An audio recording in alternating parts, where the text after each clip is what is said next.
Bismillahirrahmanirrahim.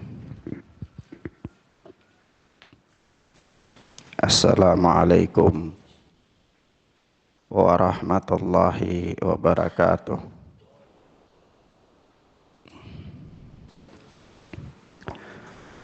Walhamdulillahi hamdan katsiran thayyiban mubarakan fih kama yuhibbu rabbuna wa yarda. Asyhadu an la ilaha illallah wahdahu la syarikalah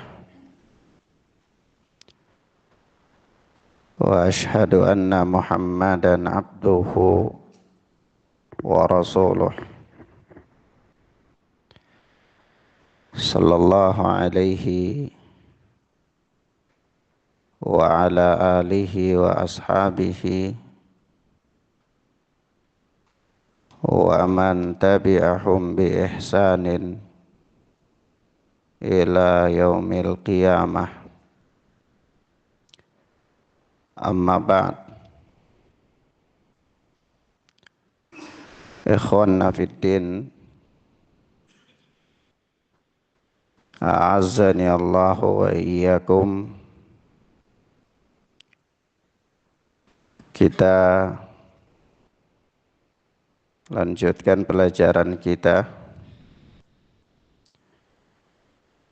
dengan kitab Syarhus Sunnah oleh Al-Imam Al-Barbahari rahimana wa rahimahullah.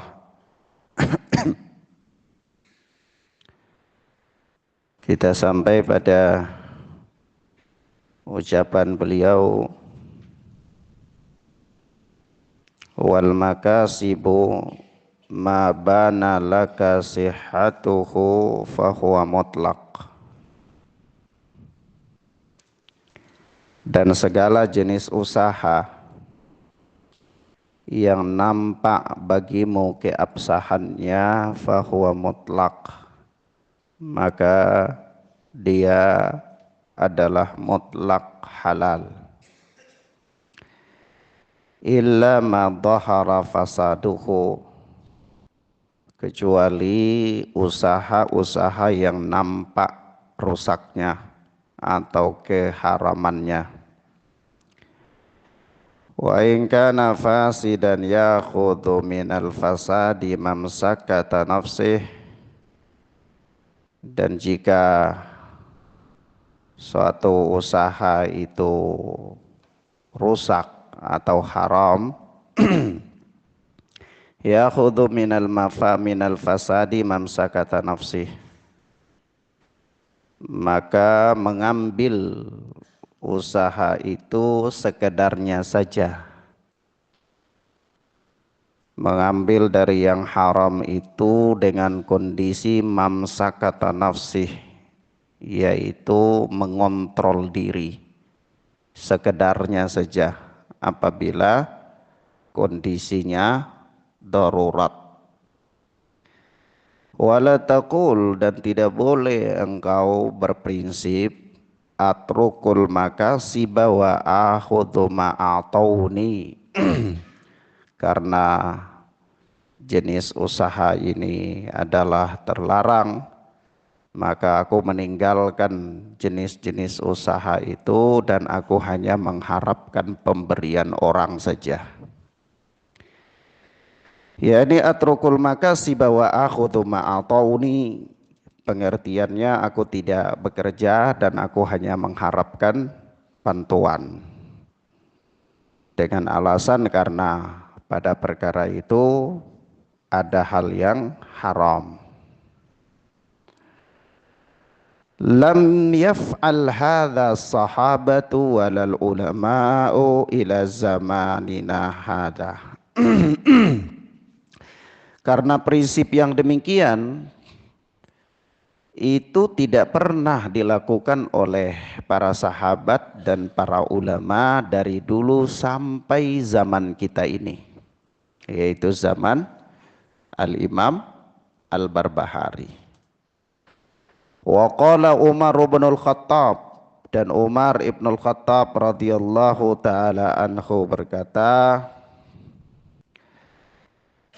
kasbun fihi ba'dud daniyah khairun minal hajati ilan nas, yaitu usaha atau pekerjaan yang ada padanya sedikit unsur kerendahan itu lebih baik daripada meminta-minta kepada manusia, lebih baik daripada berhajat kepada orang lain. Athar Umar bin Khattab ini diriwayatkan dari Waqi' bin al-Jarrah. Maka ikhwanna fiddin, a'azzani Allah wa iyyakum, ucapan Al-Imam Al-Barbahari ini adalah kaidah di dalam kaidah-kaidah bermuamalah. Al-Imam Al-Barbahari menjelaskan kepada kita bahwa asal segala sesuatu, termasuk di dalamnya adalah jenis-jenis usaha, pekerjaan-pekerjaan yang digeluti oleh manusia, itu asalnya adalah halal, dan hal-hal yang tidak nampak padanya keharaman maka dia kembali kepada hukum asal, yaitu halal. Usaha apapun itu, kalau tidak ada nas-nas yang menunjukkan tentang keharamannya, isyarat-isyarat tentang keharamannya dari Al-Quran ataupun sunnah, maka kembali kepada hukum asal, usaha itu adalah halal. Naam, ini yang pertama. Kenapa? Karena telah datang dalam hadis Nabi sallallahu alaihi wasallam dari Nu'man ibn Bashir, yaitu Rasulullah sallallahu alaihi wasallam mengatakan, innal halala bayyin wa innal harama bayyin. Sesungguhnya yang halal itu sudah jelas, yang haram pun sudah jelas. Ya. Maka perkara halal dan haram itu telah jelas. Maka hal-hal yang tidak ditunjukkan oleh nas keharamannya, maka dia kembali kepada hukum asal tentang kehalalannya. Dari itu telah datang di dalam hadis Nabi sallallahu alaihi wasallam mengatakan bahwasanya innallaha farada faraid fala tudayyi'uha. Sesungguhnya Allah itu sudah mewajibkan kewajiban, berbagai kewajiban, maka jangan kalian menyia-nyiakan, mengabaikan kewajiban-kewajiban itu. Wa hadda hududan fala ta'taduha, dan Allah Subhanahu wa taala telah memberikan batasan-batasan halal haram, hukum, maka jangan kalian melewati batasan-batasan itu. Wa harrama asya'a fala tahtahikuha, dan Allah telah mengharamkan berbagai macam perkara, maka jangan kalian langgar. Wasakata an asya'a rahmatan lakum ghaira nisyan fala tabhathu anha. Dan Allah Subhanahu wa taala sudah mendiamkan berbagai macam perkara. Allah tidak jelaskan hukum halal haramnya. Allah diamkan berbagai macam perkara adalah sebagai bentuk rahmat kepada kalian, fala tabhathu anha, maka jangan kalian cari-cari. Ya. Maka dari sinilah dan nas-nas yang semisal dengan ini, para ulama mengatakan kepada kita hukum asal di dalam muamalah itu adalah al-ibahah, boleh. Bara'atul asliyah, dia terlepas dari hukum, terlepas dari beban hukum, asalnya boleh sampai datang dalil yang mengharamkannya. Sepanjang tidak ada dalil yang mengharamkannya, maka hukum asalnya boleh. Sebab itu dalam perkara-perkara yang Allah haramkan itu ada nas. Misalnya Allah Azza wa Jalla berfirman apa? Hurrimat alaikumul maitatu wa damu wa lahmul khinzir wa ma uhilla li ghairillahi bih. Ya, diharamkan bagi kalian apa? Hurrimat alaikumul maitah, diharamkan bagi kalian bangkai, diharamkan bagi kalian minum darah, diharamkan bagi kalian khinzir, diharamkan bagi kalian sembelihan yang diperuntukkan kepada berhala. Maka yang disebutkan yang diharamkan. Kenapa? Karena hukum asalnya yang tidak disebutkan itu halal. Begitu. Paham ya? Sehingga kalau antum nyari kira-kira beras itu halal apa tidak di dalam ayat Al-Quran atau hadis Nabi, antum gak akan pernah mendapatkan uhillat lakum arruz, dihalalkan bagi kalian nasi misalnya, tidak ada. Ya, yang disebutkan yang haram saja. Artinya apa? Yang tidak disebutkan keharamannya kembali kepada hukum asal, bara'atul asliyah, yaitu terbebas dari hukum. Dia halal. Mafhum ya ikhwan? Nah begitu pula dalam usaha-usaha, segala jenis usaha apapun yang tidak ada di dalamnya secara nas mengatakan dia haram. Misalnya tidak ada unsur perjudian, tidak ada unsur mengundi, dia bukan khamar, kemudian dia bukan memperdagangkan hal-hal yang diharamkan, kemudian dia tidak ada di situ qimar, ya, maka dia kembali kepada hukum asal. Oleh sebab itu Imam Al-Barbahari mengatakan wal makasibu mabana laka sihatahu fahuwa mutlaq. Ya, segala jenis usaha yang nampak bagi engkau keabsahannya maka dia mutlak halal. Dia mutlak apa? Halal. Illa ma dhahara fasaduh, kecuali yang nampak kerusakannya. Yang nampak kerusakan. Ini hukum asal. Jadi kalau dalam muamalah orang berbicara tentang halal haram, itu dia harus mendatangkan dalil. Ya, kita mengatakan kalau dikatakan ini haram, kita katakan mana dalilnya? Begitu. Mana dalilnya? Tapi kalau di dalam perkara ibadah, orang mengatakan ini haram, lalu ini bid'ah, lalu dikatakan mana dalilnya ini bid'ah, itu salah. Tidak benar. Kenapa? Karena hukum asal dalam muamalah dan ibadah berbeda. Nah, kalau dalam muamalah orang katakan haram, kita tanya mana dalil yang mengharamkannya. Kalau di dalam ibadah orang mengatakan ini disyariatkan, nah baru kita tanya mana dalil yang mensyariatkannya. Kalau dia mengatakan ini bid'ah, kita tanya mana dalil yang membid'ahkan, itu pertanyaan salah. Kalau dikatakan ini bid'ah, maka kita katakan oh iya, kita paham, oh iya, karena memang tidak ada dalil yang mensyariatkan. Maka begitu dalam muamalah, kalau tidak ada dalil yang mengharamkan, maka kita paham bahwa itu dia halal. Baik. Mafhum ya ikhwan? Paham ya? Lalu Al-Imam Al-Barbahari beralih kepada kondisi manusia. Kenapa? Karena kondisi manusia itu tidak selamanya dia berada dalam keadaan baik-baik saja. Atau dalam kondisi tidak selamanya dia itu berada dalam kondisi aman.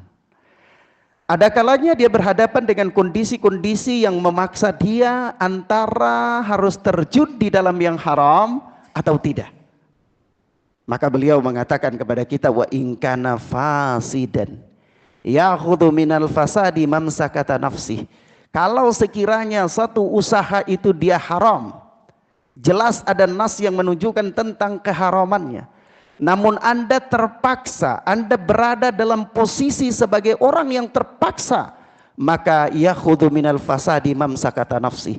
Boleh untuk ambil yang haram itu dengan mengontrol diri, yaitu sekedarnya saja, jangan berlebihan. Ya, mafhum ya ikhwan? Ada orang mengatakan oh ini haram, ini tidak bisa, saya tinggalkan ini semua, saya tidak mau usaha, saya usaha ini haram, gak bisa. Ya sudah, saya tunggu saja, nanti kalau ada yang mau kasih sedekah saya minta, saya ambil. Kalau nggak ada yang sedekah, saya nanya-nanya siapa yang punya zakat mal, ada kasih saya. Ini tidak benar. Hidup dengan pola yang demikian itu tidak benar. Maka dari itu Al-Imam Al-Barbahari mengatakan kepada kita, wala taqul, tidak boleh engkau berkata, maksudnya tidak boleh engkau berprinsip, tidak boleh engkau berprinsip, atrukul makasiba wa akhudhu ma a'tauni. Aku tidak mau bekerja, aku tidak mau cari maisha, aku tidak mau berusaha. Kenapa? Karena ini ada unsur-unsur haram. Walaupun kondisiku itu darurat, terpaksa, saya tidak mau. Ya, saya tidak mau.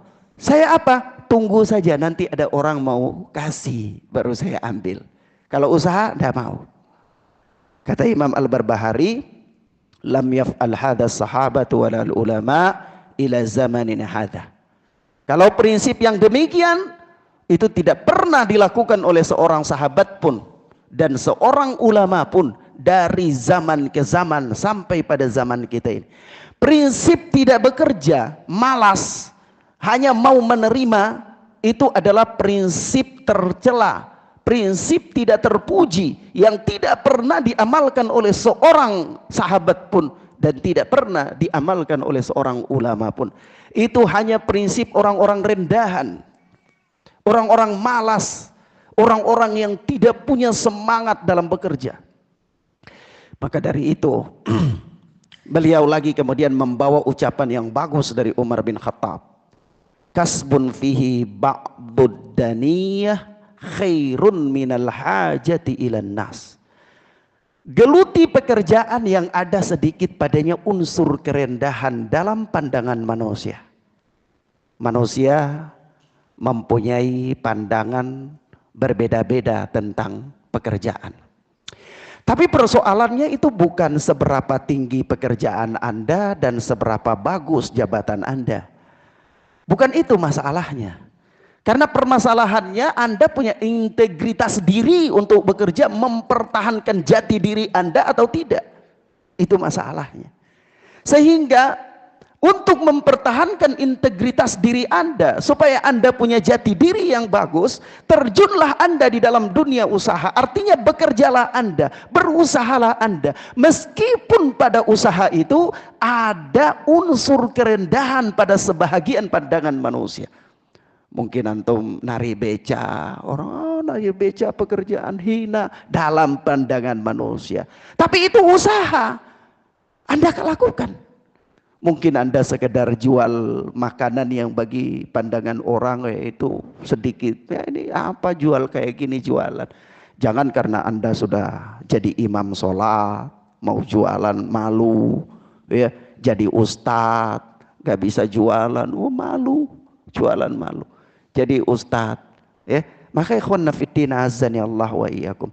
Siapapun dia, selama dia adalah seorang muslim, maka Rasulullah sallallahu alaihi wasallam mengatakan ihris ala ma yanfa'uk, bersemangatlah untuk hal-hal yang bermanfaat untuk dirimu. Engkau harus punya jati diri. Engkau harus punya jati diri. Jangan menjadi orang yang cuma hanya diam lalu meminta. Maka dari itu Al-Allamah Syekh Muqbil bin Hadi rahmatullah alaih punya satu buku khusus namanya Dhammul Mas'alah, tercelanya meminta-minta. Nana pernah melihat satu judul yang sama dalam bahasa Indonesia ditulis oleh Ustadz Yazid Jawas rahimana wa rahimahullah, juga maknanya kalau nggak salah sama, yaitu apa? Tercelanya minta-minta atau haramnya minta-minta, kayak gitulah. Nana pernah lihat sepintas lalu di toko buku judulnya. Ala kulli hal ya ikhwan, meminta-minta itu tercela. Orang sampai para ulama berselisih pendapat tentang meminta untuk kemaslahatan umum. Itu khilaf para ulama. Apalagi untuk pribadi. Sebab itu Al-Alama Ibnu Utsaimin membawa beberapa riwayat dari para sahabat. Mereka sangat menjaga jati diri mereka. Itu sampai mereka enggan meminta. Itu kalau seorang dia ada di atas kudanya, lalu ada temannya di bawah, cambuknya jatuh, dia tidak pernah meminta temannya untuk ambil. Dia turun ambil sendiri. Coba antum bayangkan, dia berada di atas kudanya dan cambuknya jatuh, temannya ada di samping situ, tapi dia tidak minta tolong. Tolong ambil cambuk Anda. Dia turun dan diambil sendiri cambuknya. Kenapa ya kawan? Memperbiasakan diri mereka supaya tidak meminta dalam bentuk apapun, kecuali suatu perkara yang tidak bisa dihindari sama sekali. Dan ikhwan, ana ingin menyatakan bahwa Abdurrahman bin Auf ketika sampai di Madinah, itu dia diberikan bantuan oleh orang-orang Ansar. Tapi apa kata dia? Tunjukkan kepadaku di mana pasar kota Madinah. Ditunjukkan kepadanya, lalu dia berdagang. Dan dia mendapatkan apa? Karunia. Allah memberikan kepadanya rizki yang banyak melalui apa? Usaha dia. Begitu pula kita lihat para ulama-ulama dari zaman dulu, mereka tidak merasa minder dalam berusaha.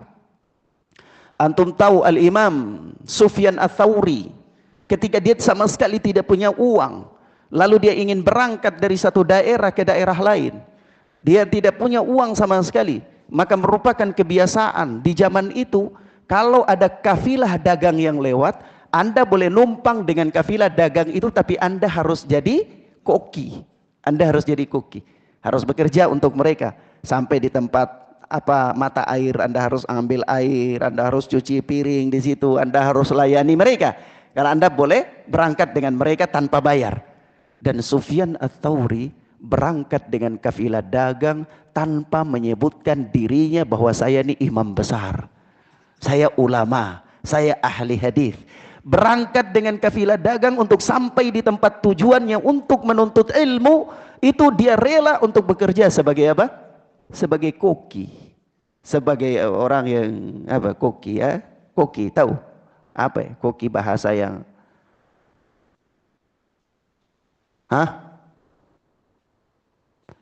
ndak berdosa, bilang saja apa namanya, ndak usah takut-takut. Nah, itu kan masak. Kalau antum mau ngomong berdosa ya jangan, ndak berdosa. Anak nanya, ya, tukang masak, tukang cuci piring, tukang pelayan untuk mereka. Sampai dia tiba di wilayah tersebut. Begitu kafilah dagang itu tiba di wilayah yang dimaksud, saya lupa persis, kalau nggak salah wilayah Kufah. Itu orang-orang datang kerumuni kafilah dagang itu. Mereka lihat ada Sufyan Ats-Tsauri dan orang-orang telah mengenalnya. Orang-orang datang kerumuni itu Sufyan Ats-Tsauri. Para pedagang yang punya kafilah dagang itu bingung, ini siapa? Ya. Sampai orang-orang mengatakan, Anda tidak tahu, Anda berjalan dengan seorang imam. Siapa? Ini Imam Sufyan Ats-Tsauri. Rahimana wa rahimahullah. Kaget kafilah dagang itu. Kalau kita, ya akhi, mana Ustadz? Untuk apa? Ustadz gimana kabarnya? Alhamdulillah sehat, tapi anak saya demam. Ada tapinya. Untuk apa maksudnya? Untuk apa? Orang nggak tanya anak antum kok. Ngapain penjelasan lanjutan? Untuk apa? Ya, gimana Ustadz? Alhamdulillah, tapi anak lapar. Ada apa? Ada apa, ikhwan? Maka ikhwan nafiddina azani Allah wa iyyakum. Oleh sebab itu kita lihat, Anda ingin ambil beberapa kisah di sini. Ada imam-imam ahlul hadis. Di antara mereka ada yang mencari nafkah dengan cara apa? Menjual sepatu dan jadi tukang sepatu sampai tidak tanggung-tanggung. Ada di antara mereka yang lakapnya dijuluki dengan An-Na'li, sendal, tukang sendal. Seperti siapa? Seperti Al-Imam Abul Hasan Muhammad bin Talha, julukannya An-Ni'ali, tukang sandal. Ya. Ulama ahli hadis, hidup pada tahun 413 Hijriah. Ada tukang sepatu namanya Al-Hadza, punya julukan. Seperti siapa? Abdullah bin Abdurrahman Al-Hadza. Ada yang jadi tukang kayu, julukannya An-Najjar. Seperti siapa? Abu Muhammad bin Ja'far An-Najjar, rawi yang thiqah, hidup pada tahun 379 Hijriah.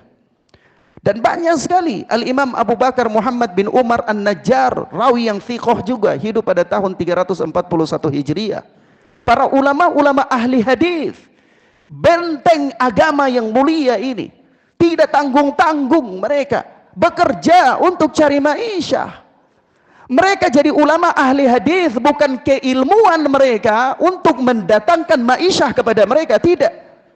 Mereka tidak makan dengan ilmu mereka, tetapi mereka menghidupkan ilmu itu dengan usaha mereka. Al-Imam Malik rahimahullah jual atap rumahnya untuk belajar, tetap belajar tanpa harus mengatakan saya ini sudah nggak punya uang. Tidak ada. Dengan agama yang mereka miliki, Dengan ilmu yang mereka miliki, dengan dakwah yang mereka sampaikan, itu mereka tidak mencari penghasilan, tidak menjadikannya sebagai profesi. Mereka benar-benar punya integritas diri, punya jati diri. Tidak tanggung-tanggung. Al-Imam Ahmad rahimahullah yang menghafal lebih dari 1 juta hadis, malam hari beliau jahit tikar, siang hari jual di pasar.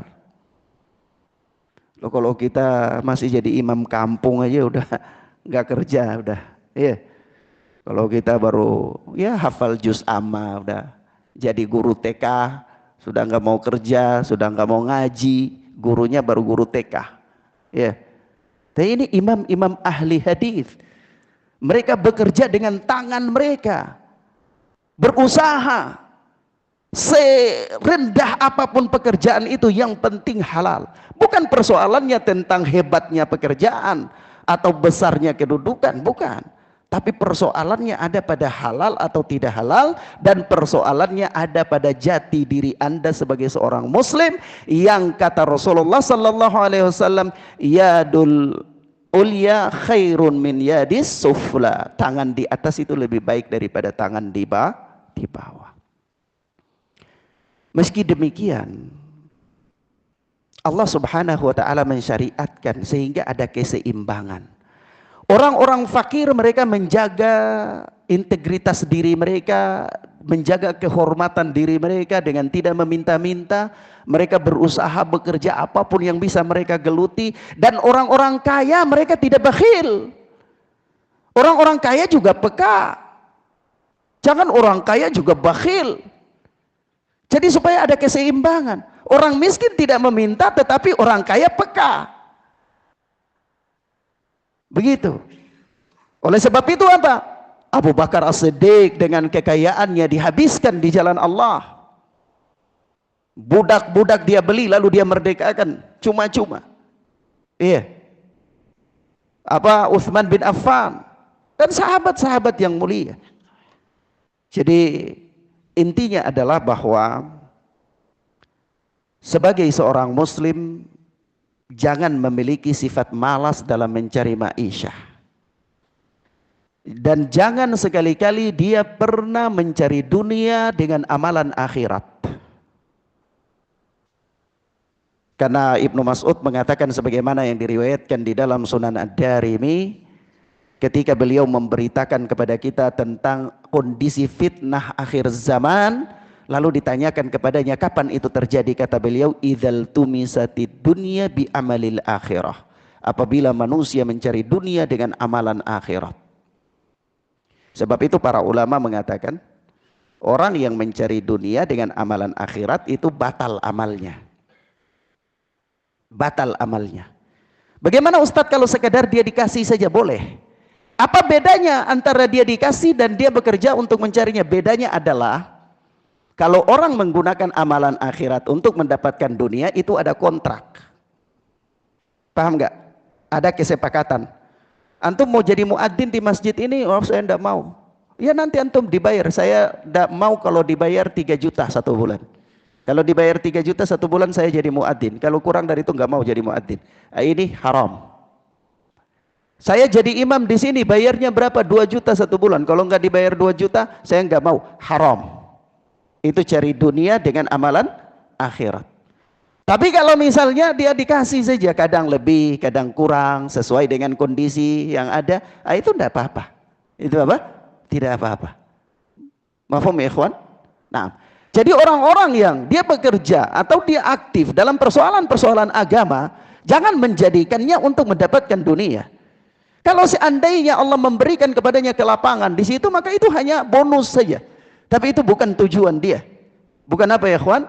Bukan tujuan dia. Jangan sampai antum diajak untuk kajian, oh anak kajian di mana, ngisi di mana, di sini, tapi ya anggarannya harus sekian, saya harus tinggal di hotel ini, saya kamar sekian, saya bawa istri juga, punya anak 2 bawa anak juga, ya. Kalau istri 2 ya bawa istri 2 juga, jadi kamarnya jadi 3, ya. Jadi panitianya terbebani. Iya. Nah ini apa? Ini dakwah. Dakwah ini bukan profesi. Maka ikhwan fiddin azzani Allah wa iyyakum, ala kulli hal kata Al-Imam Al-Barbahari membawa ucapan Umar bin Khattab, kasbun fihi ba'dud daniyah khairun minal hajati ilan nas. Pekerjaan yang ada sedikit padanya unsur kehinaan dalam pandangan manusia itu jauh lebih baik daripada mengharapkan pemberian orang. Jauh lebih baik daripada apa? Mengharapkan pemberian orang. Dan ya ikhwan, manusia punya trik-trik untuk mendapatkan pemberian dari orang ini banyak, dan itu aib. Triknya apa? Ceritakan kesusahannya setiap saat. Anda tidak disuruh ceritakan kesusahan. Kita itu disuruh untuk ceritakan apa? Kebahagiaan. Fa amma binikmati wa amma binikmati rabbika fahaddits. Adapun tentang nikmat Rabbmu kepadamu, ceritakan kebahagiaanmu. Jangan ceritakan kesusahanmu, tidak boleh, aib. Aib. Tidak disyariatkan untuk menceritakan kesusahan.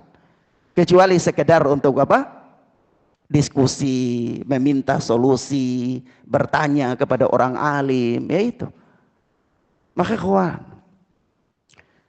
sebab itu seseorang tidak dibebani pada apa yang dia tidak sanggup. Artinya, kalau kita tidak sanggup melakukan sesuatu yang terlalu besar, ya sudah. Jangan paksakan diri kemudian kita meminta. Jangan memaksakan diri kemudian kita apa ya kawan? Meminta. Kalau sekedar memotivasi orang, ya itu tidak apa-apa. Rasulullah memotivasi manusia untuk berinfak, bersadaqah. Rasulullah menyebutkan kepada kita tentang nas-nas keutamaan bersadaqah. Ayat-ayat Al-Quran pun menyebutkannya demikian secara umum, motivasi manusia. Dan manusia masing-masing akan beramal dengan ilmunya untuk menyelamatkan dirinya. Orang kaya beramal dengan hartanya untuk menyelamatkan dirinya. Orang miskin beramal dengan kefakirannya untuk menyelamatkan dirinya. Seorang ustadz dia berdakwah untuk menyelamatkan dirinya. Seorang yang punya dana dia menggunakan dananya untuk menyelamatkan dirinya tanpa harus merengek meminta, dan orang kaya pun tanpa harus bakhil. Iya. Kemudian apa ya ikhwan? Memberi tidak mesti orang yang kaya raya. Tidak mesti. Kalau tunggu sampai Anda kaya raya, kapan Anda bisa memberi? Iya. Maka di sini ikhwanna fiddin azani Allah wa iyyakum, intinya adalah bahwa sebagai seorang muslim itu dia harus punya jati diri. Dia harus punya jati diri dan jangan dia hidup dengan terlalu berharap kepada orang lain. Tetapi dia gantungkan harapannya kepada Allah Azza wa Jal. Dia berusaha mencari sebab-sebab semampu dia. Mencari sebab-sebab semampu dia, dalam kondisi dia tetap bisa beribadah kepada Allah Subhanahu wa ta'ala. Naam. Demikian ikhwanna fiddin azani Allah wa iyyakum. Bahkan anak ingin katakan ada seorang imam namanya Abul Hasan Ahmad bin Abdir Razik. Itu dia seorang ahli hadis yang thiqah, periwayat yang thiqah, perawi yang thiqah. Itu pekerjaannya sebagai makelar. Jadi jangan antum kira para ulama itu nganggur. Ya. Jangan antum kira orang-orang alim gak punya apa semangat untuk mencari maisha, untuk menghidupkan keluarga mereka. Mereka semua berusaha. Mereka tidak menjadikan keilmuan mereka sebagai tempat untuk mendapatkan uang, mendapatkan rizki. Tidak. Maka sekali lagi kita katakan, kasbun fihi ba'dud daniyah khairun minal hajati ilan nas. Ya, pekerjaan yang ada pada sedikitnya unsur kehinaan, ya kurang punya apa, dilihat kurang bagus, kurang hebat, ya di mata manusia, maka itu jauh lebih baik daripada hanya mengharapkan pemberian orang, ya. Naam. Baik. Demikian ikhwanna fiddin azani Allah wa iyyakum. Ana nasihatkan kepada antum supaya baca satu bab tentang masalah ini dari Al-Kabairnya Syekh Muhammad bin Abdul Wahhab. Syekh Muhammad bin Abdul Wahhab punya kitab Al-Kabair, dosa-dosa besar, tipis saja. Di dalamnya ada satu bab tentang apa? Haramnya meminta-minta. Dan ana juga nasihatkan kepada antum supaya baca kitabnya Syekh Mukbil, Dhammul Mas'alah, tercelanya meminta-minta. Antum belum bisa baca kitab Arab, antum baca tulisan yang ditulis oleh Al-Ustadz Yazid Jawaz rahimana wa rahimahullah, yang juga berkaitan dengan apa? meminta-minta. Sebagai seorang penuntut ilmu, kalau dia tidak punya buku itu aib. Dia tidak punya buku aib. Jadi seorang penuntut ilmu harus punya buku. Karena buku itu adalah harta termahal bagi penuntut ilmu. Kenapa? Warisan yang paling berharga bagi seorang penuntut ilmu. Anda waris harta jadi masalah. Anda waris buku tidak jadi masalah. Ya, waris pengetahuan tidak jadi masalah. Jadi penuntut ilmu kumpul buku, berburu kitab, berburu referensi, hiasi rumah Anda dengan referensi, dengan buku-buku. Sudah sekian puluh tahun belajar agama tidak punya buku, kasihan. Ya, bukunya cuma satu, itu pun sudah dibuang-buang di bawah lemari, kasihan. Ya, ini apa kata orang Arab, miskin. Ya. Penuntut ilmu miskin, tidak punya referensi. Ya, jadi beli buku, Anda tidak rugi. Ini Anda berdagang dengan Allah, lan tabura tijaratan lan tabura. Anda berdagang dengan Allah yang tidak ada ruginya. Tidak ada apa ya ikhwan? Ruginya. Naam. Demikian ikhwan fiddin azani Allah wa iyyakum, ini yang bisa ana sampaikan pada pagi hari ini, mudah-mudahan bermanfaat bagi kita insyaallah taala. Wassallallahu ala nabiyina Muhammad wa ala alihi wa sahbihi wasallam. Subhanakallahumma bihamdika asyhadu an la ilaha illa anta astaghfiruka wa atubu ilaik. Wassalamualaikum warahmatullahi wabarakatuh.